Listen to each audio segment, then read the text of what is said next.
तो वो एक गजेटेड ऑफिसर है। गजेटेड ऑफिसर ज़ाहिर है एक बंदा जब गजेटेड हो जाता है तो गजेटियर जो प्रिंट होता है गवर्नमेंट का उसमें उसका नाम होता है, उसके सर्टेन प्रिविलेजेस हैं वो पूरे होते हैं, गवर्नमेंट उसको सैलरी अच्छी देती है, या पुलिस डिपार्टमेंट में ये कि उसकी जो ट्रैवलिंग है उसके लिए उसको गाड़ी दी जाती है, स्टाफ दिया जाता है, तो बहुत ज़्यादा प्रोटोकॉल होता है एक 17 एंड अबव का। इस टाइम हम गजेटेड ऑफिसर को इन्वेस्टिगेट नहीं कर रहे, एक कातिल को कर रहे हैं, सॉरी टू से जी, मुल्जिम को कर रहे हैं, 302 का मुल्जिम है, हम गजेटेड ऑफिसर को तो इन्वेस्टिगेट नहीं कर रहे।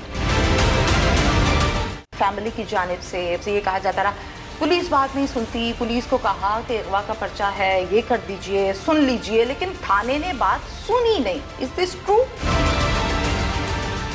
वो घर उन्होंने विजिट किया, हमें रिपोर्ट दी। एक डीएसपी का घर एक एएसआई ने या सब इंस्पेक्टर ने विजिट किया क्राइम के लिए, तो वो ऑथराइज्ड है, वो ड्यूटी बाउंड है कि उसने क्राइम सीन को विजिट करना है, चाहे किसी का भी केस हो। उस्मान एक प्लॉट की डील करता है कि इसकी बीवी कहती है कि आप मुझे अपना घर बना के दें, मुझे कम से कम प्लॉट लेके दें, 4 करोड़ या 4.5 करोड़। अब जब नेक्स्ट इन्होंने पे करना होता है तो उस दिन उस्मान से वो पैसे अरेंज नहीं होते और उससे कहती है कि तुमने मुझे तो प्लॉट लेके नहीं दिया और अब मुझे खुद ही कोई जॉब करनी पड़ेगी जिससे मैं ये कर लूँ और मैं अपनी बेटी को भी उस काम में साथ दूँगी। उस वक्त ये मर्डर करता है। तहनीना शौकत जो सिस्टर हैं वो ये बताती हैं कि बरकी थाने में हम गए थे और हमने जाके वहाँ पर एक एप्लीकेशन दी जी, हमें इस तरह से शक है कि इन्होंने ये काम किया। तो बरकी थाने में उस टाइम जो तैनात ऑफिसर थे एसएचओ, उन्होंने हमें तशद्दुद का निशाना बनाया, ऐसा हुआ था?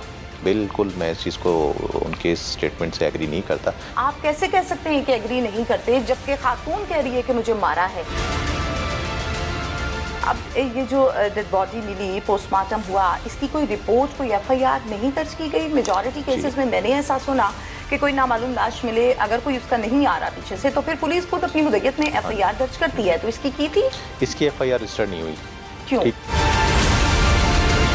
इसकी अब इसमें क्वेश्चन मार्क भी है कि क्यों नहीं रजिस्टर हुई, तो इस पे हम देख रहे हैं, इंक्वायर कर रहे हैं कि इसमें कहाँ पे लूप होल है। अस्सलाम वालेकुम, प्रोग्राम पुकार के साथ मैं हूँ आपकी मेजबान तहमीना शेख। नाज़रीन, डीएसपी उस्मान हैदर जिनको गजेटेड ऑफिसर के तौर पर पुकारा जाता था, इन्होंने अपनी बेटी और अपनी बीवी का बरहमाना अंदाज में कत्ल कर दिया। एक की लाश को कहीं और दूसरी की लाश को कहीं फेंक दिया और फिर 2.5 माह तक ये छुपा रहा मामला कि आखिर हुआ तो हुआ क्या, और फिर खुद मुद्दई भी बन गए। ये मालूम हुआ, ये पता चला कि ये बीवी लव मैरिज थी, बड़े फड्डे लेकर ये शादी की गई थी, लड़की बड़ी पसंद थी और घर वालों की मर्जी नहीं थी और उनके मुखालिफ जाके ये रिश्ता हुआ और अल्लाह ने औलाद भी दी। हुआ क्या, ये सब आपको दिखाते हैं। एसएसपी इन्वेस्टिगेशन नवीद साहब मेरे साथ इस टाइम मौजूद हैं। इस केस को सुलझाया और सबसे बड़ी और बेहतरीन एग्जाम्पल ये है कि जुर्म कोई आम आदमी करेगा, कोई पुलिस वाला करेगा या कोई भी शख्स करेगा, जुर्म की जो सजा है और मेरिट पर उसका फैसला किया जाएगा। ये एग्जाम्पल सेट की गई है। नवीद साहब से डिटेल के साथ हम बात करते हैं कि ये मामला था क्या। अस्सलाम वालेकुम जी। वालेकुम अस्सलाम। नवीद साहब, जिस तरह से मर्डर हुआ और ख़बरें मुख्तलिफ सोशल मीडिया पर हर शख्स ने अपनी मर्जी से पोस्ट की, वायरल हुई, लेकिन सबसे अट्रैक्टिव बात ये थी कि वो शख्स जो कातिल था उसकी बॉडी पर यूनिफॉर्म था। अब जिसको बात का पता है वो भी और जिसको बात का पता ही नहीं है वो भी, वो दोनों उस पर अट्रैक्ट हो रहे हैं और अपनी अपनी मर्जी से तज्जिए हो रहे हैं। ओवरऑल क्या कहेंगे? सबसे पहले तो हम ये बात करते हैं। सबसे पहले तो मैं आपका शुक्रिया अदा करूंगा कि आपने ये मैटर जो है टेकअप किया और इस पर आप एक प्रोग्राम कर रही हैं ताकि आपकी जितनी ऑडियंस है उसको हमारे थ्रू ये पैगाम पहुँचे कि ये इंसिडेंट जो मर्डर का था ये हमने कैसे ट्रेस किया, क्यों ट्रेस किया, क्यों ये केस सेंसिटिव नेचर का था और हाई प्रोफाइल क्यों था। रीज़न आपने ख़ुद बता दिया कि एक बंदा जिसने मर्डर किए वो बताते खुद एक पुलिस ऑफिसर है और एक ऐसा पुलिस ऑफिसर नहीं जो ये हमारे लोअर सबॉर्डिनेट्स में आता हो, अपर सबॉर्डिनेट्स में आता हो, बल्कि वो एक गजेटेड ऑफिसर है। गजेटेड ऑफिसर ज़ाहिर है एक बंदा जब गजेटेड हो जाता है तो गजेटियर जो प्रिंट होता है गवर्नमेंट का उसमें उसका नाम होता है, उसके सर्टेन प्रिविलेजेस हैं वो पूरे होते हैं, गवर्नमेंट उसको सैलरी अच्छी देती है, या पुलिस डिपार्टमेंट में ये कि उसकी जो ट्रैवलिंग है उसके लिए उसको गाड़ी दी जाती है, स्टाफ दिया जाता है, तो बहुत ज़्यादा प्रोटोकॉल होता है एक 17 एंड अबव का। उसमें यह है कि वो उतना ही ज़्यादा रिस्पॉन्सिबल होता है। बिल्कुल सही है कि अवाम को उसने रिलीफ भी देना है, उसने अपना टेम्परामेंट नहीं लूज़ करना उसने मौके पे फैसला सही करना है, सही डिसाइड करना है। और पुलिस में तो खास करके आपका डिसीजन, टाइमली डिसीजन मैटर करता है बहुत ज़्यादा। किस तरह अपनी नर्व्स को कंट्रोल करना है, ये भी ट्रेनिंग दी जाती है। न सिर्फ ये कि वो जितने केसेस डील करता है उसको दुनिया का पता चलता रहता है यार क्या क्या मामला होते हैं, किस तरह से क्राइम कमिट होता है, किस तरह से मर्डर कमिट होता है, किस तरह से, यानी एक गजेटेड ऑफिसर को हर चीज़ की नॉलेज होती है। बिल्कुल ठीक है। अब जो आपका सवाल है मैं दोबारा उस पर आता हूँ, और एक दफ़ा जो मैंने आपका शुक्रिया अदा किया, मैं आपके चैनल का भी शुक्रिया अदा करता हूँ कि आपने इस केस को टेकअप किया। आपने जब बात की कि ये जब ऑफेंस हुआ तो सोचने वालों के जहन में ये था कि एक यूनिफॉर्म ऑफिसर किस तरह ये कर सकता है। तो देखें, क्राइम कोई भी करे, चाहे वो यूनिफॉर्म ऑफिसर हो या किसी भी सेगमेंट ऑफ सोसाइटी से है, no one is above the law. Naveed साहब, जिस तरह से दोनों का मर्डर किया गया, बाज़-औक़ात फैमिली की जानिब से, बाज़-औक़ात रिपोर्टर्स की जानिब से, सहाफ़ियों की जानिब से, बाज़-औक़ात अहले मोहल्ला की जानिब से ये कहा जाता रहा पुलिस बात नहीं सुनती, पुलिस को कहा कि अगवा का पर्चा है, ये कर दीजिए, सुन लीजिए, लेकिन थाने ने बात सुनी नहीं। Is this true? बिल्कुल, उनका ये एलिगेशन जो है कि जी, या कंप्लेंट कह लें कि जी पुलिस ने बात नहीं सुनी। इसमें देखें, जो हमने सारे मैटर को डिस्कस किया, हमें जो मैटर रिपोर्ट होता है सबसे पहले डीएसपी की तरफ से ही होता है। ठीक है कि जी उसकी मिसेज और उसकी बेटी नाराज़ होके एक हैवी अमाउंट लेके लड़ाई झगड़ा करके और घर से चली गई हैं। अमाउंट बताएंगे कितनी? अमाउंट भी ऑलमोस्ट उनके मुताबिक तो 2 करोड़ रुपए थी। ठीक है। बट ये कि वो बाद में हमने उसको वेरीफाई किया, ये चीज़ ठीक नहीं निकली। ठीक हो गया। लेकिन दूसरी बात जो उन्होंने की वो ये कि सबसे पहले रिपोर्ट उन्होंने किया, इसमें जो सेकंड इंपॉर्टेंट पॉइंट है वो ये कि लीगल हेयर कौन है। ठीक है। इमीडिएट लीगल हेयर अपनी मिसेस का उसका हस्बैंड है। ठीक है। और अगर हस्बैंड को कुछ हो जाए तो मिसेज है। ठीक है, कानूनी तौर पे। दूसरी बेटी थी, उसकी बेटी का फादर है जी। तो पहला राइट इसका बनता था कि ये कंप्लेन दे। बिल्कुल बनता इसकी था। ड्यूटी भी बनती थी, लिहाजा इसने कंप्लेन अपनी रजिस्टर करवाई जी। जब इसके इन लॉज को हमने चेक किया, उनसे पूछा, उनसे इंटरव्यू लिए, कुछ लोगों को इंटेरोगेट भी किया, तो ये दूसरी चीज़ हमारे सामने आई कि इसकी तो बड़ी प्रीवियस हिस्ट्री रही है अपनी मिसेज से लड़ाई झगड़े की। ठीक है ना? तो रिफ्ट जब होती है तो अक्सर ऐसा होता है कि मर्डर कर दिया जाता है डिफरेंट टेक्निक्स अपना के, या सुसाइड करा दी जाती है, बाद में उसको दिखाया जाता है कि जी सुसाइड हो गई, पहले वो मर्डर होता है। तो ये सारी चीज़ें थी हमारे जहन में। बीइंग अ पुलिस ऑफिसर हम देखें, हमारा ये होता है कि हम दोनों को शक की निगाह से देख रहे होते हैं कि जो कंप्लेनेंट है, जो उसने एफआईआर करवाई है, क्या वो दुरुस्त है या वो खारिज होनी है। जो अक्यूज है वो राइट पे है अपने क्लेम में, तो वो पर्चा खारिज हो जाता है, या अगर वो रॉन्ग हो, ऑफेंडर हो, तो वो एफआईआर। और ये सब आईओ के हाथ में होता है? जी, आईओ के हाथ में होता है। हम देखें इन्वेस्टिगेशन विंग में हमारा काम ये है कि हर चीज़ की निटी-ग्रिटीज़ में जाएं, उसको निकालें। और वो कहते हैं ना कि इन्वेस्टिगेशन विंग जो है वो बाल की खाल उतारता है, वो यही है कि हमें करना पड़ता है। डेफिनेटली यही तो ड्यूटी है, यही जॉब है। अच्छा, ये बताइएगा कि जब इन्होंने खुद कंप्लेन दर्ज करवाई कि मिल नहीं रही, तो इस कंप्लेन पर डेफिनेटली काम तो नहीं होना था। इनको तो पता था कि इन्होंने क्या किया हुआ है। ये थाना कौन सा था, और उस आईओ को आपने अपने पास ऑफिस में बुला के पूछगिछ की कि ये कंप्लेन आई थी, तुमने उस टाइम क्या किया था? देखें, ये एफआईआर रजिस्टर हुई बरकी में। ठीक हो गया। अब जब ये एफआईआर रजिस्टर हुई तो हम तमाम पहलुओं पे नज़र रखते हैं। ठीक है। हम ये भी देख सकते थे कि शायद वाकई वो अगवा हुई और उसकी डेड बॉडी मिल जाती, वो रजिस्टर हो जाती, मर्डर हो जाती, कहीं पर हमें ब्लड स्पॉट्स मिल जाते, उसकी मिसेस किसी स्टोर पे गई होती, वो हमने सारा ट्रैक किया, वर्किंग की, वहाँ पे उनके साथ ये हुआ, इसकी बेटी के साथ कहाँ हुआ। लेकिन क्योंकि 2 मर्डर थे, बेटी भी थी, वालदा भी थी, तो अब ये तो हमें कंफर्म था कि जहाँ कहीं भी कुछ हुआ है वो क्राइम सीन एक ही है। ठीक है। तो एफआईआर के बाद हमने हमारी जो एसपी हैं कैंट राहिला, उनको असाइन की ड्यूटी के अब आप आई हैं, क्योंकि बीच में एसपीज़ की भी ट्रांसफ़र हुई। राहिला ने पोस्टिंग इंचार्ज अपना संभाला, इंचार्ज इन्वेस्टिगेशन वो भी चेंज हुए। उसको नए इंचार्ज को हमने कहा कि आप इसको देखें इस केस को और फिर हमें बताएं। तो क्राइम सीन जो है सबसे पहले हमारे जहन में जो था प्राइमरी क्राइम सीन, वो इनका घर था। ठीक है। वो घर उन्होंने विजिट किया, हमें रिपोर्ट दी। विजिट किया? जी बिल्कुल, विजिट किया विद पीएफएस से। एक डीएसपी का घर एक एएसआई ने या सब इंस्पेक्टर ने विजिट किया क्राइम के लिए। इसमें मैं आपको एक बात बताऊं, ये जो आप एएसआई और एसआई कह रही हैं ना, जी जी, वो सब इंस्पेक्टर था सबसे पहले तो। इसमें जो आईओ है, एएसआई भी होता तो वो ऑथराइज्ड है, वो ड्यूटी बाउंड है कि उसने क्राइम सीन को विजिट करना है, चाहे किसी का भी केस हो। ठीक है ना, वो केस इसके पास था। फिर साथ हमने इसके इंचार्ज इन्वेस्टिगेशन जो कि इंस्पेक्टर है, ठीक है, उन्हें ड्यूटी बाउंड किया। फिर डीएसपी भी खुद सुपरवाइज कर रहा था, वहाँ का डीएसपी बरकी।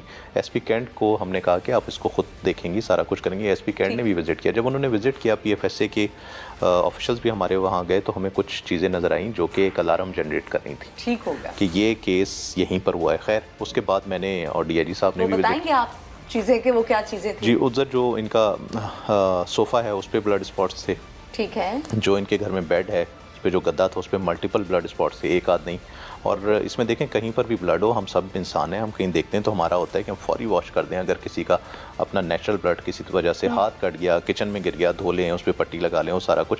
बट ये कि वो रिमूव किए गए थे किसी और तरीके से, ठीक हो गया। तो उस पर फिर फॉरेंसिक्स वालों ने अपनी टेस्ट किए जो होते हैं। 2 दिन आपको पता है उस क्राइम सीन पर काम होता है। उन्होंने वहाँ से ब्लड कलेक्ट किया। वो ब्लड जब कलेक्ट होकर PFSA जाता है तो वो अपनी रिपोर्ट्स उस पर इनिशिएट करते हैं कि ये ब्लड किसका है। अब इसमें जो हमारे लिए चैलेंज था वो ये था कि जो इसकी मिसेस थी उनका हमारे पास तो कोई स्टैंडर्ड सैंपल था ही नहीं कि आया ये उनका है या नहीं। तो फिर हमने इनकी रिक्वेस्ट की थी इनकी मदर से।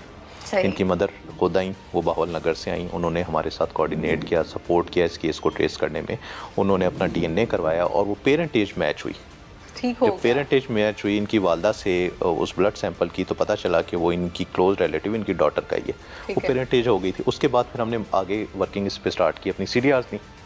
हमने 1000 CDRs दी इस केस में, ठीक है ना जी, टोटल।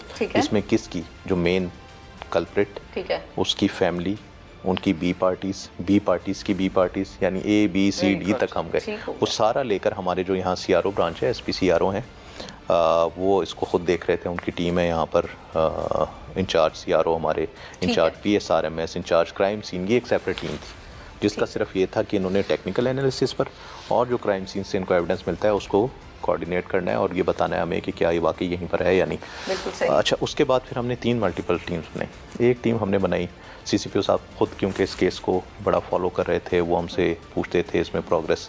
उनकी रेगुलर प्रैक्टिस है कि वो तमाम केसेस जो हाई प्रोफाइल होते हैं तमाम डिवीजन्स के, वो वीक में एक दफ़ा खुद देखते हैं, उस पर नेसेसरी डायरेक्शन देते हैं। उन्होंने खुद देखा तो हमने एक टीम बनाई SP सदर इन्वेस्टिगेशन जो मौज़म है, उसकी सरबराही में, कि वो भी क्राइम सीन को विजिट करे, बाकी चीज़ें देखे और जिन जिन को इंटेरोगेट करना है वो इंटेरोगेट करे और फैक्ट्स को डिग आउट करे। तीसरी टीम जो थी वो हमारी बनी थी इसकी अरेस्ट के बाद, जो कि SP मॉडल टाउन इन्वेस्टिगेशन की सरबराही में हमने बनाई। और एक मेन टीम तो SP जो कैंट इन्वेस्टिगेशन है उस पर काम करी थी। अब हम ये कह सकते हैं कि कोई 30 या 25 से 30 पुलिस एहलकार, उसमें ऑफिसर्स भी हैं, सब हैं, सब ने मिलकर इस केस को हैंडल किया। जी बिल्कुल, सारे तमाम पुलिस एहलकार। फिर इसमें हमारे साथ जो PFSA है उनकी बहुत अच्छी कोऑर्डिनेशन रही, जो उसको आप कहना चाहिए कि आइडियल अगर कोऑर्डिनेशन हो जुडिशल सिस्टम में, वो हमारा एक आर्म है, उनकी भी बड़ी हेल्प रही क्योंकि उनका एक्सपर्ट एविडेंस है। अच्छा, अब ये जब सारा कुछ हो जाता है उसके बाद हमें एक और चीज़ का होता है कि इसकी जो व्हीकल है, ठीक है, उसको भी हम चेक करवाएं। वो भी हम PFSA भेजते हैं, तो वहाँ से भी हमें रिपोर्टेडली ब्लड स्पॉट्स डिटेक्ट होते हैं, फ्रंट सीट पे भी और बैक सीट पे। और वहाँ जो क्वांटिटी ऑफ ब्लड है वो सफिशिएंट होती है। फ्रंट सीट्स 2 होती हैं, ड्राइवर नहीं, जो साथ वाली सीट है पैसेंजर सीट से, और रेयर में जो आप कह लें लेफ्ट साइड पे, वहाँ से हमें रिकवर होते हैं। तो वो जब हमें बताते हैं फिर उसकी क्रॉस मैचिंग की जाती है। रिपोर्टेडली वो भी सेम आई वो मैच कर जाती है, ठीक है ना। वो जब मैच कर दिए तो हम डिसाइड करते हैं कि अब क्योंकि उस्मान जो है उसके खिलाफ हमारे पास सफिशिएंट एविडेंस है, ठीक है, यानी 80% जो है वो एविडेंस मैच कर रहा होता है सारी चीज़ों। तो हम इसे कहते हैं कि आप आके अपनी तफ्तीश जो है उसको ज्वाइन करें। मुल्तान में ट्रेनिंग पे है और राइट नाउ अब जब हम बात करें तो ही सस्पेंडेड और उसके खिलाफ इंक्वायरी जो है वो इनिशिएट हो चुकी है। अच्छा, उस वक्त ये उस्मान जो है मुल्तान ट्रेनिंग सेंटर में कोर्स पे था अपने, जो इनका जूनियर कमांड कोर्स होता है, वहाँ से हम इसको बुलाते हैं कि आप आके तफ्तीश ज्वाइन करें। ये जब आते हैं तो ये फिर बेल करवा लेते हैं। तो एक और हमें थोड़ा सा होता है शक कि बेल की क्या ज़रूरत पड़ी। अगर वो इनोसेंट है, हमारे पास इनोसेंट लोग आते हैं, सरेंडर करते हैं, हम गिरफ्तारी इल्तवा में रखते हैं। आयोग के पास ये भी इख्तियार है। नहीं, अगर वो अपनी जमानत करवा लेते तो कोई हर्ज भी नहीं है, कानून इजाज़त देता है। कानून बिल्कुल इजाज़त देता है, लेकिन जो पुलिस है उसका एक अलग तरीकाकार है। वो कौन सा? ठीक है ना, वो तरीका मुझे आपके अलग तरीकाकार। देखें, वो तरीकाकार ये है कि अगर कोई इनोसेंट अपने आप को समझता है और वो आके सरेंडर होता है, वो अपने खिलाफ एविडेंस जितना उसके खिलाफ आ रहा होता है वो उसको रिबट करता है और अपनी फेवर में एविडेंस देता है, तो 169 का हमारे पास सेक्शन है जिसमें गिरफ्तारी इल्तवा में रखी जा सकती है। ठीक है, वो रख के खौफ था, उन्होंने फौरन करवा लिया, तो हम लेके चल सकते हैं। तो ये तरीकाकार ये भी वही है जो लीगल है, हम कोई इलीगल बात तो कर ही नहीं रहे थे ना। अच्छा, वो हम करवा ले लेते हैं। जब फिर ये आके शामिल होता है तफ्तीश, तभी ये इस चीज़ को निगेट कर रहा होता है जो चीज़ें हमारी, हमने अभी तक इसको मेन 1-2 चीज़ें थी वो नहीं हाईलाइट की थी कि आप CDRs बताएं, ये बताएं, वो बताएं। मल्टीपल ऑफिसर जिससे 5-5 घंटे 6-6 घंटे बैठकर इन्वेस्टिगेशन करते हैं, जिस तरह से गजेटेड ऑफिसर डिज़र्व करता है वो किया जाता है। उसके बाद ये होता है कि एक और एफआईआर इस पे रजिस्टर अच्छा, हुई आपने कहा कि बहुत से ऑफिसर्स 5-5, 6-6 घंटे इन्वेस्टिगेट करते थे, जिस तरह से एक गजेटेड ऑफिसर डिजर्व करता है। इस टाइम हम गजेटेड ऑफिसर को इन्वेस्टिगेट नहीं कर रहे, एक कातिल को कर रहे हैं, सॉरी टू से, मुल्जिम को कर रहे हैं। 302 का मुल्जिम है, हम गजेटेड ऑफिसर को तो इन्वेस्टिगेट नहीं कर रहे। 302 का मुल्जिम तो वो देखें बाद में हुआ ना, जब हमारा सारा एविडेंस हो गया, हमने उससे तफ्तीश कर ली, चीज़ें हमारी कोऑर्डिनेट हो गई, ठीक हो गया सारा कुछ, तो उसके बाद अभी तक तो अंडर प्रोसेस है। जैसे ही वो कंफर्म होता है और उसके बाद फिर जाहिर है जैसे 302 के मुल्जिम के साथ जैसे किया जाता है, सबसे पहले उसको सस्पेंड किया जाता है, उसकी इंक्वायरी स्टार्ट हो जाती है, उससे जो पर्सन प्रिविलेजेस हैं जो अब मैं आपको बात कर रहा था वो सारे वापस क्लोज किए जाते हैं।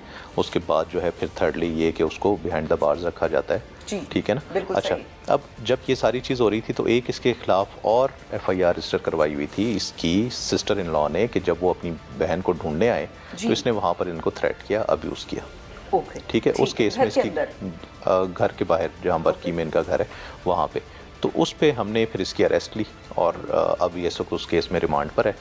तो ये इसका एक ओवरव्यू था इस केस का जो मैंने आपको बताया।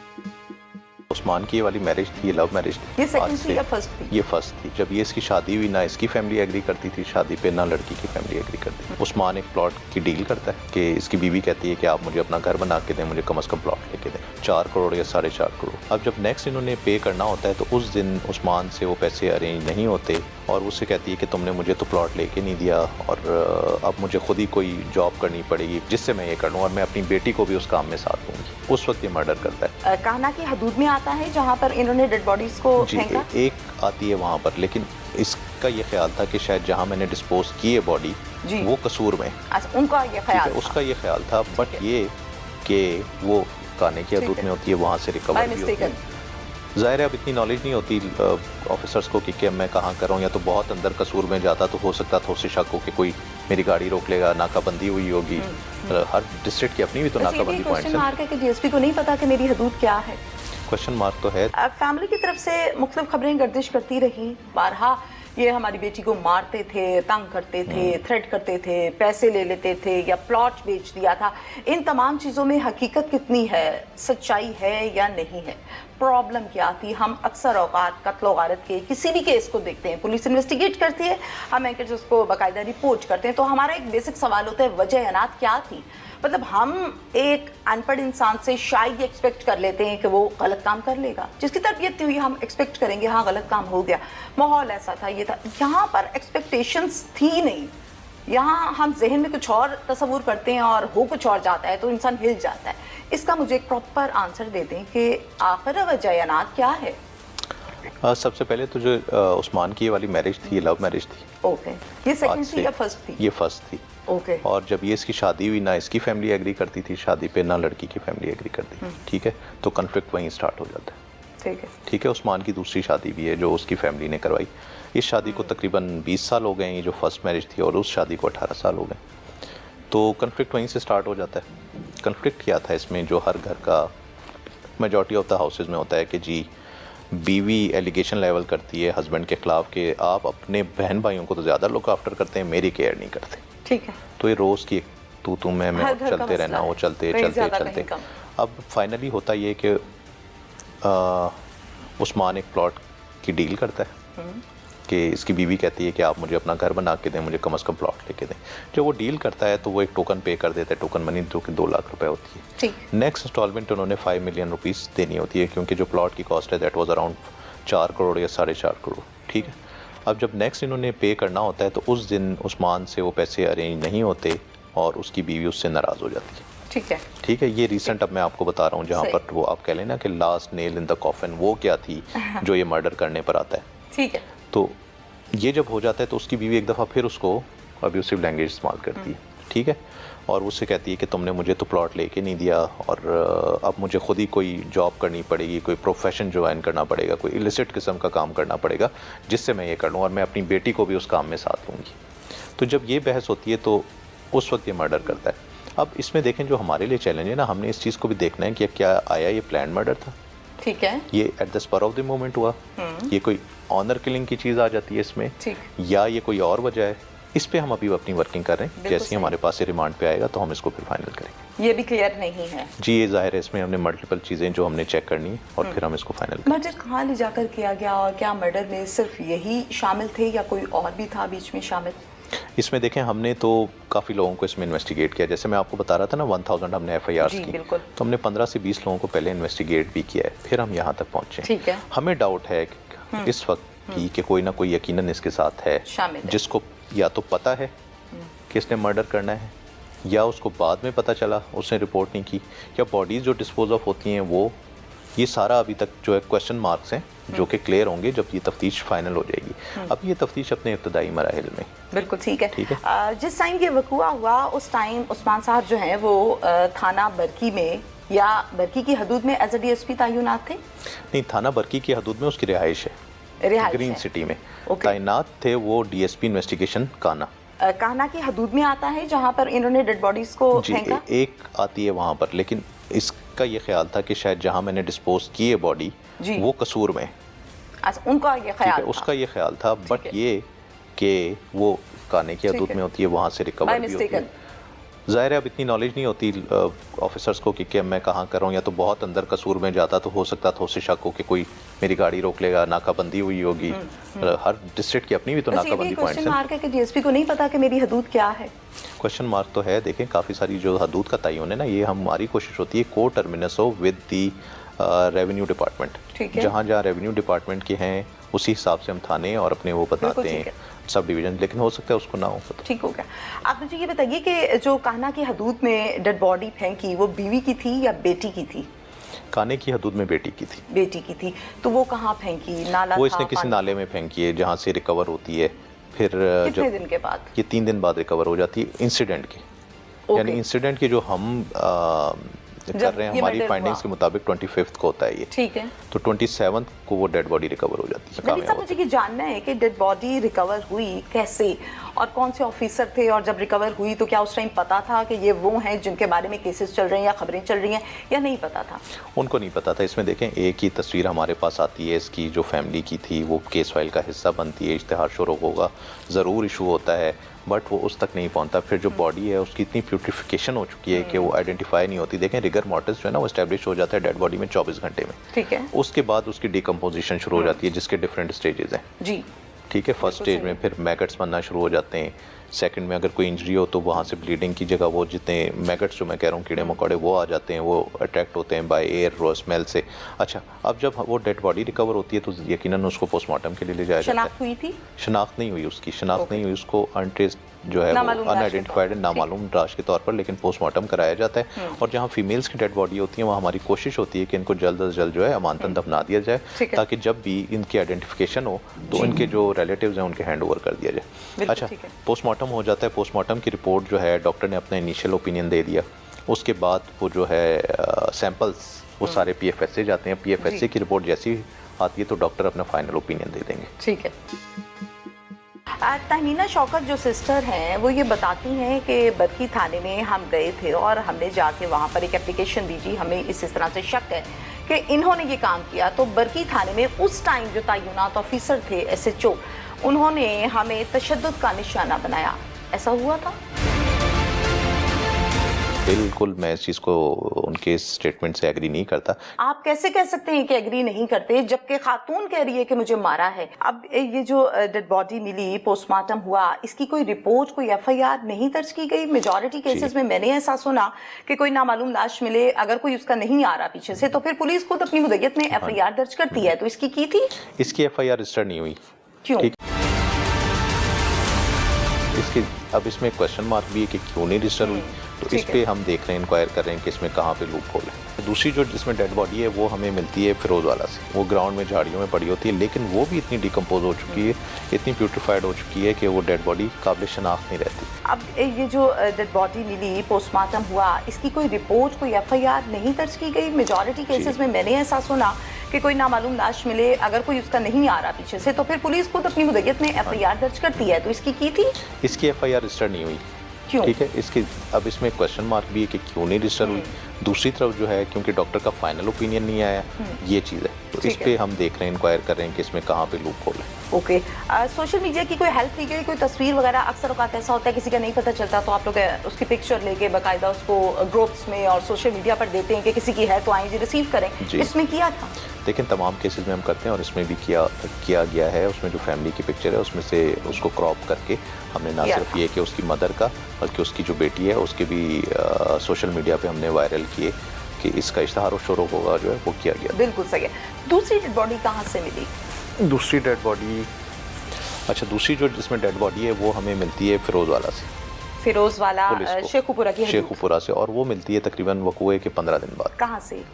फिरोजवाला से, आपको बता रहा हूँ नियर मोटरवे जो सियालकोट मोटरवे चलता है। पानी से, नाले नहीं से? वो एक ग्राउंड से मिलती है। वो ग्राउंड में झाड़ियों में पड़ी होती है, लेकिन वो भी इतनी डिकम्पोज हो चुकी है, इतनी ब्यूटिफाइड हो चुकी है कि वो डेड बॉडी काबिल शनाख्त नहीं रहती। बट जो शेखुपुरा पुलिस है उसका पोस्टमार्टम करवाती है, क्योंकि सस्पिशियस है ना डेड बॉडी, आपने करवाना वो डेड बॉडी का पोस्टमार्टम कराती है, और सेम उसमें भी जो PFSC की रिपोर्ट है वो स्टिल अवेटेड है। और उसकी रिपोर्ट या FIR कोई हुई थी या शेखुपुरा पुलिस ने आप लोगों के साथ रब्ता किया था? बहुत से केसेस में करते भी हैं। यकीनन नीचे रब्ता हुआ होगा, बट ये कि बॉडी क्योंकि अनआइडेंटिफाइड थी, नीचे से मेरे Murad police station to police station level पे अनआइडेंटिफाइड थी, उन्होंने उसका पोस्टमार्टम करवाया, उसकी रिपोर्ट अवेटेड है। जैसी फाइनल ओपिनियन डॉक्टर का आएगा तो उसमें भी लीगल प्रोसीडिंग्स हो जानी थी, बट क्योंकि इसकी तो FIR पहले ही रजिस्टर है, तो ये सारा जो एविडेंस है जो दोनों डेड बॉडीज़ का है वो इसी हम जो FIR में लेके चलेंगे। अब उस्मान को जब अरेस्ट किया गया प्रॉपरली अपने केस के मुताबिक एज अ एक्यूज्ड, उससे पहले वो DSP उस्मान साहब थे डेफिनेटली। अब जब आप लोगों ने उनको अरेस्ट किया तो उनको बताया था कि आपको अरेस्ट के लिए हम यहाँ बुला रहे हैं, या ड्यूरिंग इन्वेस्टिगेशन जैसे बहुत से केसेस में ऐसा होता है कि मुल्जिम नहीं मानता, आप लोग बुलाते हैं और फिर उसको बिठा लेते हैं थाने में? डेफिनेटली जो एक्यूज्ड है वो तो एक्यूज्ड है, वो मुंह से कभी नहीं कहता कि मैंने गलत काम किया या मैंने कत्ल किया है। इस केस में क्या किया था? तरीके से बुलाया था या ड्यूरिंग इन्वेस्टिगेशन मामलात हुए थे? देखिए हमने उसको बुलाया था कि आप आके ज्वाइन करें अपनी इन्वेस्टिगेशन को, अगर तो आप इनोसेंट हैं तो आए ज्वाइन करें, ठीक है। लेकिन जहाँ पर मैंने आपको बताया ना कि उसने बेल कराई, तो वो एक थोड़ा सा हमें हुआ कि इसका अपना डिपार्टमेंट है, ये आके बेल क्यों करवा रहा है, इसको इन्वेस्टिगेशन को ज्वाइन करना चाहिए, और अगर इनोसेंट है तो अपना एविडेंस दे दे। अब तक भी तो जाहिर है सर्व भी कर रहा था, फिर कोर्ट्स पे भी गया रिलीव होके, तो अब क्योंकि हमारे पास चीज़ें काफ़ी हद तक क्लियर हो गई थी, इसलिए फिर हमने इसको बुलाया, और फिर दौराने इंटरोगेशन जब साबित हो गया तो फिर हमने इसको कस्टडी में लिया। फैमिली से मुलाकात हुई आपकी? वालिदा से? बिल्कुल हुई, वालदा से हुई, इसकी दोनों जो सिस्टर इन लॉ है उससे भी हुई, 2 सिस्टर्स इन लॉ हैं इसकी, एक भावलपुर से। जाहिर है उनका ये था कि जी ये ड्यूरिंग द कोर्स ऑफ जब हम कर रहे थे ना कलेक्शन ऑफ एविडेंस, उस वक्त बात हुई, तो हमने इनसे काफ़ी सारी चीज़ें पूछी कि इसका रवैया कैसा था अपनी बीवी के साथ, किस चीज़ पे मामला चल रहा था, क्या ये मारता पीटता था, ये जो इनकी बेटी है समिया बीबी जो मकतूला है वो इनके पास किस तरह कब आती थी, कोई लड़ाई झगड़ा करके आती थी क्या, उन्हें तो कोई पता नहीं है ऐसा क्लू उनके पास हो जहाँ से इनकी बेटी और जो इनकी नवासी है वो मिल सके, तो वो कोई चीज़ हमारे सामने जो बातें उन्होंने की फिर हम लेके चले आगे उससे। कोई एक ऐसा पॉइंट जहाँ पर आपको बहुत तकलीफ हुई हो, बहुत दुख हुआ हो कि यार ये क्या कर दिया इसने? डेफिनेटली कुलीग्स दोस्त भी होते हैं, दोस्त ना भी हों तो कहीं ना कहीं गेट टुगेदर्स में इकट्ठे तो होते ही हैं, शादियों में, ऑफिशियल में, पर्सनल लाइफ में। दुख हुआ कहीं पर कोई ऐसा? देखिए दुख तो हमें हमेशा तब हम हर उस मर्डर पे, हर उस ज्यादती पे हमें दुख होता है जिसमें कोई ना कोई अच्छा वेल रिप्यूटेड, देखें या अनएजुकेटेड नहीं था, एजुकेटेड बंदा था जिसको अल्लाह ताला ने इज्जत दी, DSP के लेवल पे था, एक बहुत बड़ा रैंक है, जिसके मतलब लोग ख्वाब देखते हैं। जी ख्वाब देखते हैं, और ये दूसरों को इंसाफ देना इसकी जिम्मेदारी थी, और जब वो ब्रीच कर जाते हैं सारी चीज़ों को तो यकीनन हम सबको दुख होता है। और ये सिर्फ ये नहीं कि पुलिस में इस तरह है, मल्टीपल डिपार्टमेंट्स हैं, पिछले आपने कई हाई प्रोफाइल केसेस देखे होंगे जहाँ हाई प्रोफाइल लोग इस तरह की चीज़ करते हैं, तो हमें बहुत ज़्यादा दुख इस चीज़ से होता है। देखें दूसरी चीज़ ये, जितना अल्लाह ताला आपको रिस्पॉन्सिबिलिटी पोजीशन देता जाता है, आपका टेम्परामेंट उतना ही वसी होता जाना चाहिए, और आप उतने जवाब दें, ठीक है ना, इतने शॉर्ट टेम्पर्ड आपको नहीं, आपको तो देखें अल्लाह ताला ने हर चीज़ से नवाज दिया, जिसका कोई, जैसे आप खुद कह रही थी, ख्वाब देखता है, तो आपका टेम्परामेंट इतना ही ज़्यादा होता है। यही इशू रिजॉल्व भी हो सकता था, आप किसी को रिपोर्ट कर देते, किसी अपने बैचमेट को बता देते, किसी और से, आपके बेशुमार लोगों से ताल्लुकात होंगे, वो बैठ के सुलह करवा देते आपकी, ठीक है ना। बिल्कुल तो हर मसले का हल है, लेकिन मसले का हल कत्ल तो है नहीं। तहमीना शौकत जो सिस्टर हैं वो ये बताती हैं कि बरकी थाने में हम गए थे और हमने जाके वहाँ पर एक एप्लीकेशन दी जी, हमें इस तरह से शक है कि इन्होंने ये काम किया, तो बरकी थाने में उस टाइम जो तैनात ऑफिसर थे SHO, उन्होंने हमें तशद्दुद का निशाना बनाया, ऐसा हुआ था?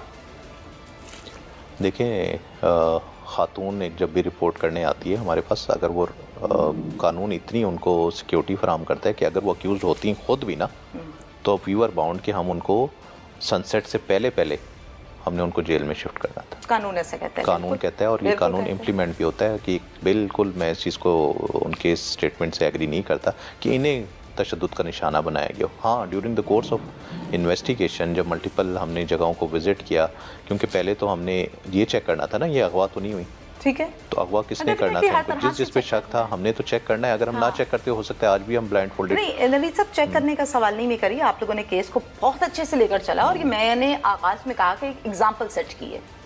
डेफिनेटली आप सरबराह हैं इस टाइम, पूरे लाहौर में एज अ SSP काम कर रहे हैं, तो definitely credit goes to you. मैं सवाल ये कर रही हूँ कि आप ये कह रहे हैं कि बरकी थाने वालों ने तशद्दुद का निशाना नहीं बनाया और मैं इस स्टेटमेंट से एग्री नहीं करता। आप कैसे कह सकते हैं कि एग्री नहीं करते जबकि खातून कह रही है कि मुझे मारा है?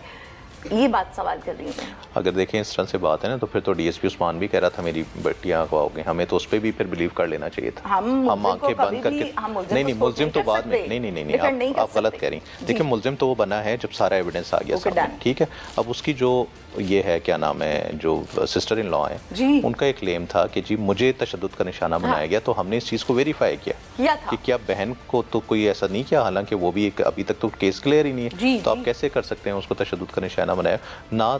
थाने में ज़रूर गई होंगी, इन्होंने एप्लीकेशन दी होगी। अब हमने डिसाइड ये करना था कि हमने जो ले के केस को चलना है, पहले हमने उस्मान के जो क्लेम था उसको वेरीफाई किया, फिर इनके क्लेम पे बात की, फिर इनको हमने मल्टीपल टाइम्स खुद सुना है। DIG साहब इन्वेस्टिगेशन सुनते रहे, CCPO साहब बल्कि बजाते खुद उन्होंने इनकी वालदा को सुना, DIG साहब इन्वेस्टिगेशन ने सुना, मैंने सुना, हमारी टीम ने सुना, और इनका जो ड्यू प्रोटोकॉल बनता था पूरा दिया है। खातून होने के नाते तो एक एक्सक्लूसिव उनको जो है ना राइट्स हैं वो हम पूरे उनको देते हैं। लेकिन ये ऐसी बात नहीं है, इनको नहीं, बल्कि जो इनके मेरा ख्याल है कोई रिलेटिव्स होंगे, जब during the course of investigation उनसे हमने चीज़ें चेक करनी थी कि ये आई तो नहीं, क्योंकि उन्होंने भी कई शकूक का इजहार किया, बट लेकिन फाइनली जो तैयार हुआ, देखें पुलिस का ये होता है चालान जब जमा होता है ना, उससे पहले मल्टीपल चीज़ें वो सारी चेक करनी होती है, तो तशद्दुद कहीं पर नहीं किया गया। तशद्दुद कहीं पर नहीं किया गया। कैमरास वगैरह को भी चेक किया था, या जिस टाइम खातून क्लेम कर रही हैं उस टाइम के ऑफिसर्स या जो मौजूद था उनको आपने पर्सनली देखा? हमने बिल्कुल देखा, हम इनसे पूछे आप कितनी दफ़ा इनको किया, फिर खातून को पूछ लेना कि खातून आप इधर आके केस को उलझा क्यों रही हैं, झूठ क्यों बोल रही हैं? नहीं, हम ऐसी बात नहीं करते। देखिए मैं आपको वही कह रहा था, जितनी बड़ी अल्लाह ताला आपको पोजीशन देता है उतना ही आपका टेम्परामेंट होना है, ठीक है ना, तो वो टेम्परामेंट हमने मेंटेन रखा। नवीद साहब ये बताइए कि इस केस को डे फर्स्ट से लेके अब तक क्लियर करते हुए 2.5 माह लगते, इस 2.5 माह में एक अंदाजे के मुताबिक कितनी मर्तबा उनको इन्वेस्टिगेट आपने यहाँ पर बुलाकर किया, या आपके कहने पर DSP ने या किसी और SHO ने किया, इन्वेस्टिगेशन ऑफिसर ने? अंदाजन इनको हमने 6 से 7 दफा तो एटलीस्ट किया होगा, फोन पे भी राब्ता किया। से पहले किसको? DSP उस्मान। अच्छा, DSP का आप कह रही हैं? DSP का तो आप समझिए डे 1 से हम ये सारा कुछ प्रोसेस कर रहे थे, ठीक है। हम इससे क्वेश्चनेयर इसको देते थे, इससे पूछते थे फिर कि क्या ये ऐसी कोई चीज़ तो नहीं जिसमें मर्डर है, ज़ाहिर है निगेट करता रहा। अब हमें क्योंकि इम्पार्शल होकर चलना था, हमने सारा एविडेंस कलेक्ट किया, देन उस एविडेंस से रिलेटेड क्रॉस क्वेश्चनिंग की, इसकी जो इन लॉज ने हमें चीज़ें दी थी वो भी हमने चेक की, सारों को कोरोबोरेट किया, तब जाके केस ट्रेस हुआ। तो मैं ये कह सकती हूँ कि 10-20 मरतबा या कम? इससे आप ज़्यादा ही कहें। अच्छा, 30 टाइम्स तो एटलीस्ट हुआ होगा ये, बिल्कुल ठीक है ना। लेकिन जब फाइनली हुआ तो वो फिर एक और तरीका होता है तफ्तीश का, ज़ाहिर है आप क्वेश्चन पे क्वेश्चन पुट करते हैं, क्रॉस क्वेश्चनिंग करते हैं, उनको मैच करते हैं। Thank you so much. Thank you. इसके साथ ही इजाज़त दीजिए, अल्लाह हाफिज़।